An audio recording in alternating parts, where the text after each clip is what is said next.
आज से शुरू कर रहे हैं हम लोग बिहार बोर्ड का बायोलॉजी का सिलेबस 12वीं क्लास के लिए। तो आज पहला क्लास है। तो इस फर्स्ट क्लास में आज हम लोग देखते हैं, पहले इसका सिलेबस की जानकारी ले लेते हैं कि सिलेबस में क्या क्या है। तो पूरे बायोलॉजी के सिलेबस में अगर 12वीं क्लास की बायोलॉजी की बात करें तो 12वीं क्लास की बायोलॉजी में टोटल 5 यूनिट है। ठीक है, कितने यूनिट है? टोटल 5 यूनिट है और ये 5 यूनिट मिलाकर के टोटल 16 चैप्टर है ना। जिस तरह से 11 का सिलेबस है उसी तरह से 12 का भी सिलेबस है। ठीक है, 11वीं में भी आप देखे होंगे कि वहां भी 5 यूनिट है और टोटल 16 चैप्टर है। ठीक है, और जब 12वीं में आप आते हैं तो 12वीं से शुरू हो जाता है आपका छठा यूनिट। ठीक है, ये छठा यूनिट है, 7वां यूनिट, 8वां यूनिट, 9वां यूनिट और ये 10वां यूनिट। ये 10 यूनिट टोटल 11 और बायोलॉजी 11 और 12 क्लास को मिला करके है ना। तो अगर हम पूरा शुरू से शुरुआत करके छठा यूनिट 12वीं से शुरू होता है जिसको हम लोग कहेंगे पहला यूनिट है ना। तो first, second, third, fourth, 5 total 5 unit है। पहला यूनिट है हमारा प्रजनन है ना। पहला यूनिट कौन सा है हमारा? प्रजनन का टॉपिक है, जिससे ज्यादा मार्क्स नहीं आता है लेकिन पढ़ना बहुत जरूरी है। इसी पर आधारित आगे का सारा लगभग टॉपिक है। ठीक है, तो ये बदलते रहता है लेकिन कम से कम ये है कि इससे 6 मार्क्स आपके जरूर आए। और यहाँ पर इस प्रजनन में टोटल 4 चैप्टर है ना। प्रजनन में टोटल क्या है? 4 चैप्टर है। फर्स्ट चैप्टर जो है प्रजनन का, उसमें हम लोग पढ़ते हैं कि भाई जितने भी जीव हैं, चाहे वह प्लांट हो, एनिमल हो, लोअर ग्रुप के हो, हायर ग्रुप के हो, ठीक है, एल्गी हो, फंजाई हो, बैक्टीरिया, जो भी हो, ठीक है, सारे ऑर्गेनिज्म का एक हम डाटा कलेक्ट करते हैं कि किसमें किस मेथड द्वारा कैसे रिप्रोडक्शन होता है। एक तरह से हम लोग 11 का ही पार्ट्स यहाँ पर पढ़ रहे हैं। 11 में भी हम लोग पढ़े हुए थे ना जैव विविधता में, है ना, कि Monera, protista, fungi, Plantae, animalia, सबके बारे में हम लोगों ने वहां पर पढ़ा था। तो वहां पर हम लोग टोटल स्ट्रक्चर पढ़ रहे थे, लाइफ हिस्ट्री पढ़ रहे थे, है ना। तो वहां सारे जीवों में हम लोग देख रहे थे कि अलैंगिक जनन कैसे होता है, लैंगिक जनन कैसे होता है। तो एक तरह से उसी का समरी हमको प्रजनन के पहले अध्याय में पढ़ना पड़ता है। दूसरा अध्याय आएंगे तो वहां पर हम लोग पढ़ेंगे पौधों में लैंगिक जनन कैसे होता है ना। तीसरा चैप्टर जब आएगा तो वो हम लोग पढ़ेंगे मानव प्रजनन के बारे में। चौथा चैप्टर इसका आएगा तो वो आएगा बर्थ कंट्रोल के बारे में, है ना। तो 4 तरह के चैप्टर है प्रजनन में। क्लियर है? प्रजनन पढ़ने के बाद हम लोग का अगला बहुत ही महत्वपूर्ण टॉपिक जो सब दिन काम आता है, very very important topic of class 12, यानी कि 12वीं के बायोलॉजी का सबसे महत्वपूर्ण चैप्टर आनुवांशिकता एवं विकास। इसको याद करने से ज्यादा यह समझना जरूरी है ना। अगर आप ये चैप्टर समझ गए तो आपको बहुत कुछ यहाँ समझ में आ जाएगा। इसमें याद करने वाला ये चैप्टर नहीं, इसको हम याद करके इसको हम कमांड नहीं कर सकते हैं, इसको हम समझ करके ही इसको हम कमांड कर सकते हैं, है ना। तो सेकेंड ये यूनिट होगा हमारा, दूसरी इकाई जो होगी वो होगी हमारा आनुवांशिकता एवं जैव विकास के बारे में, है ना। इसमें हम लोग 3 चैप्टर पढ़ते हैं, है ना। इसमें पहला जो चैप्टर हमारा आता है वो आता है मेंडल की आनुवांशिकता वाला प्रयोग सब आएगा। दूसरा फिर हमारा आता है तुम्हारा मॉलिक्यूलर जेनेटिक्स, यानी कि आणविक आधार पर जेनेटिक्स क्या होता है वो पढ़ते हैं। फिर हम लोग इवोल्यूशन के बारे में पढ़ते हैं। क्लियर है? तो ये सारा चीज भी हम लोग डिटेल से पढ़ेंगे। तीसरा चैप्टर आएगा मानव एवं जैव कल्याण। तो इस चैप्टर का भी बहुत ज्यादा इंपॉर्टेंस है मानव की भलाई के लिए।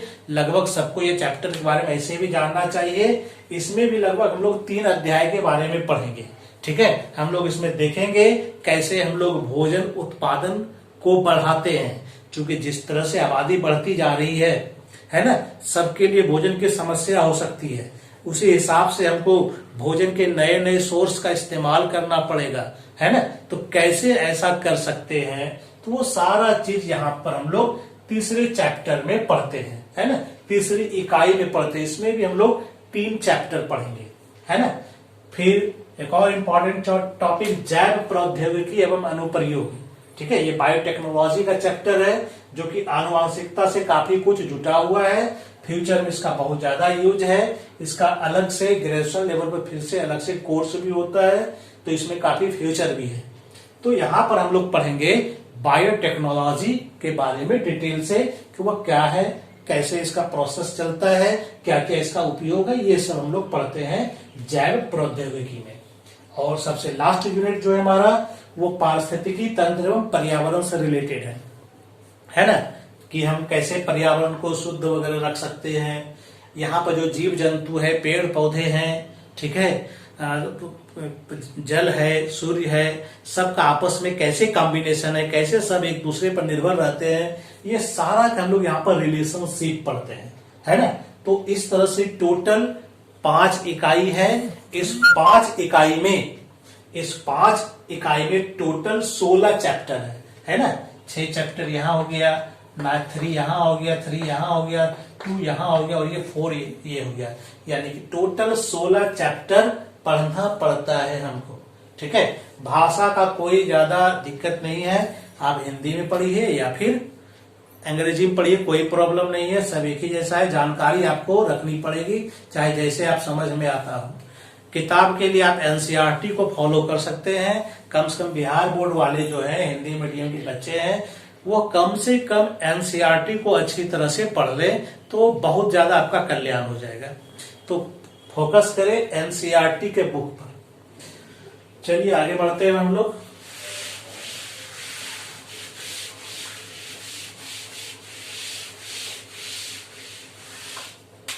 तो आज का हमारा पहला जो चैप्टर शुरू होगा वो प्रजनन से रिलेटेड है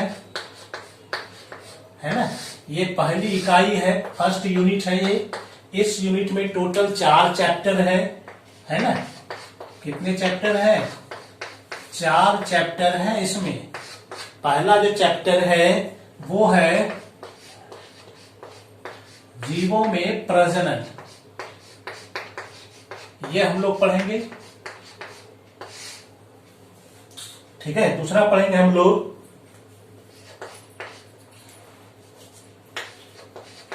पुष्पीय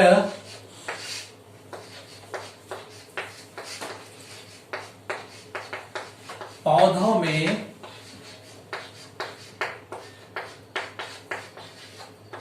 लैंगिक जनन, ठीक है। पुष्पीय पौधों में लैंगिक जनन पढ़ेंगे। तीसरा चैप्टर पढ़ेंगे हम लोग मानव प्रजनन। और चौथा जो होगा हमारा चैप्टर वो होगा प्रजनन स्वास्थ्य, है ना। तो प्रजनन इकाई में, यानी ये जो इकाई है, पहला इकाई में टोटल 4 चैप्टर है। एक पहला चैप्टर जीवों में प्रजनन, दूसरा पुष्पीय पौधों में लैंगिक जनन, तीसरा है मानव प्रजनन और चौथा है प्रजनन स्वास्थ्य, ठीक है। तो पहले आज हम लोग यह चैप्टर शुरू करते हैं जीवों में प्रजनन के बारे में, है ना।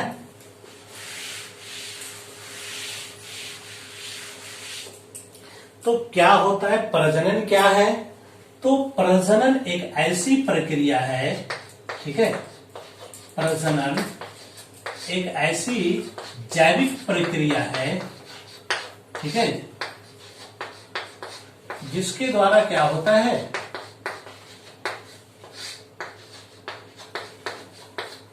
जिसके द्वारा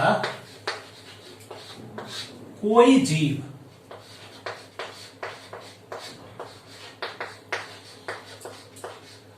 अपने ही जैसे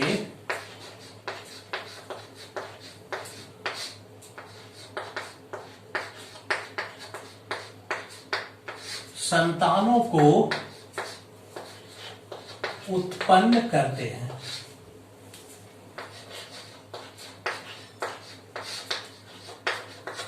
ठीक है। तो प्रजनन क्या होता है? तो प्रजनन एक ऐसी प्रक्रिया है जिसके द्वारा कोई भी जीव बिल्कुल अपने ही जैसे संतान को उत्पन्न करता है ना।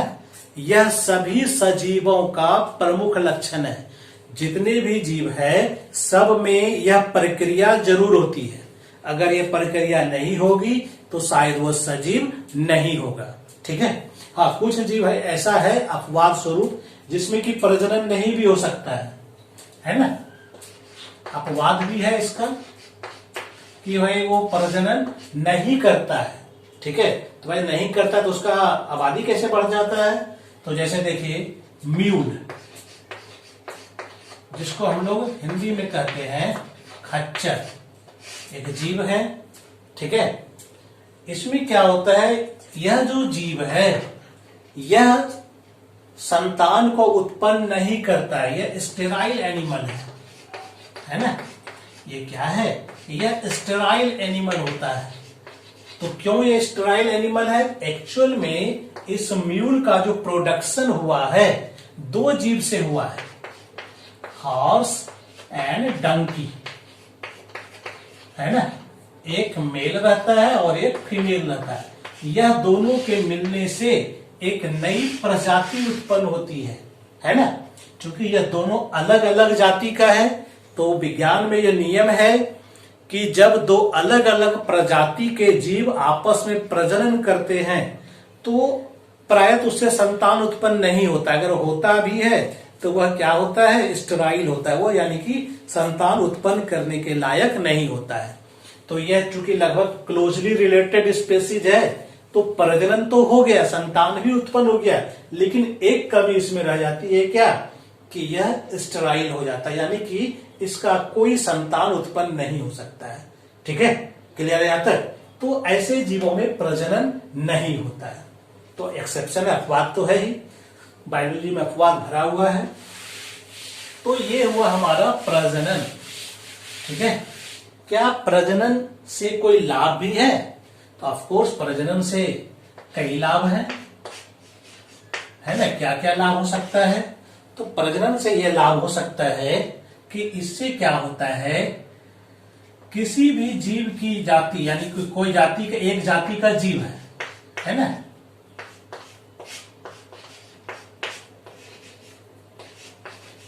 तो इसकी संख्या में क्या हो सकती है, वृद्धि हो सकती है। पहला फायदा तो यह है, जबरदस्त फायदा है। ठीक है, अगर प्रजनन नहीं होगा तो हो सकता है कि उसकी संख्या में वृद्धि ना हो। अगर मनुष्य जाति में प्रजनन ना हो तो संभव ही नहीं है कि मनुष्य की आबादी में वृद्धि होगी। मनुष्य जाति के जो जीव है उसमें संख्या में वृद्धि नहीं हो सकती है। ठीक है, तो प्रजनन बहुत जरूरी है। प्रजनन से ही किसी जीव की संख्या में वृद्धि होती है। यह भी फायदा है कि जिस जीव में प्रजनन होगा वह जाति क्या होगा, कायम रहेगा धरती पर, है ना। यो क्या होगा, धरती पर वह कायम होगा। अगर मनुष्य प्रजाति धरती पर है मौजूद तो इसका मतलब क्या है कि मनुष्य में प्रजनन होता है। क्लियर है। तो ये कुछ लाभ हैं जो जानना चाहिए। ठीक है, आगे आते हैं हम लोग। तो जिस तरह से सभी जीवों के लिए प्रजनन जरूरी है उसी तरह से सभी जीवों के लिए मरना भी जरूरी है ना। तो एक जन्म से लेके मरण तक का कहानी होता है हर एक जीव के साथ। जिसने भी जन्म लिया है उसका मरना भी निश्चित है। इसको हम लोग कहते हैं जीवन अवधि। तो ये भी याद रखना है। तो जितना भी जीव है हर एक जीव का जीवन अवधि लगभग फिक्स होता है ना। तो क्या होता है जीवन अवधि, तो किसी भी जीव का जन्म से लेकर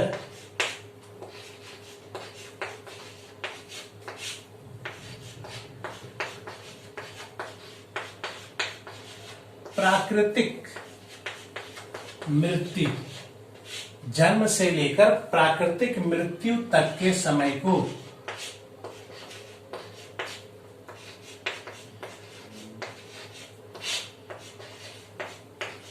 जन्म से लेकर प्राकृतिक मृत्यु तक के समय को हम लोग क्या कहेंगे, इसको हम लोग कहते हैं जीवन अवधि कहते हैं। ठीक है, यानी हर एक जीव का यह जीवन अवधि क्या है, लगभग निश्चित होता है।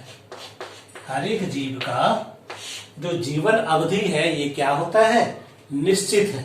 ठीक है, कि जन्म लेगा तो एक खास समय के बाद वो मर भी जाएगा, प्राकृतिक मौत। ठीक है, अचानक मौत तो कोई भी जीव आज पैदा लिया तो आज ही खत्म हो जाए, कल खत्म हो जाए, तो इसकी काउंटिंग नहीं होती है। प्रकृति ने जो उसको दिया है उम्र, वो जैसे कि मानव की बात करें कि भाई मानव का 100 साल होता है ना, कि यह 100 वर्ष तक जिंदा रह सकता है। तोता है तो यह भी लगभग 60 से 100 साल तक रह सकता है ना। कौवा है तो यह 15 साल तक जिंदा रह सकता है ना। हाथी है तो यह भी लगभग 60 से 80 साल तक रह सकता है। घड़ियाल है तो यह भी लगभग 60 साल तक रह सकता है। तो सबका एक उम्र होता है। कछुआ है तो इसकी भी उम्र लगभग 140 साल तक हो सकती है ना। आम का है पौधा तो इसकी उम्र लगभग 200 साल तक हो सकती है। पीपल है तो हो सकता है 2000 साल तक हो, है ना। तो सबका उम्र बना हुआ है, चाहे पेड़ पौधा हो या जीव जंतु हो, सबकी उम्र क्या है, फिक्स है ना। हाँ, ये हो सकता है किसी का उम्र कुछ दिन के लिए हो सकता है, किसी का वर्षों वर्ष, हजारों वर्ष हो सकता है ना। अगर हम जीव पर चर्चा करें, जीव पर, तो जीव में जो उम्र होता है वो पौधों की तुलना में कम होता है। जीव का उम्र एक दिन से शुरू होता है और सैकड़ों वर्ष तक जा सकता है ना। आपको जीव में जो है, किसी भी जीव में 200 से ज्यादा साल का उम्र का कोई जीव नहीं मिलेगा, है ना। कीड़ा मकोड़ा एक दिन के लिए ही जन्म लेता है। तितली है तो 2 सप्ताह के लिए जिंदा रहता है ना। तो यह सब उम्र है जीव जंतुओं। पेड़ पौधों में बात करेंगे तो पेड़ पौधा ऐसा नहीं होता एक दिन के लिए पैदा होता है। वह अगर आता है तो एक सीजन तक जिंदा रहता है, 3-4 महीने के लिए जिंदा रहेगा और हजारों हजार 3000 साल तक भी जिंदा रहता है। सेक्वा का प्लांट 3000 वर्ष तक जिंदा रहता है ना। तो इस तरह से पेड़ पौधों का उम्र जंतुओं की तुलना में ज्यादा होता है।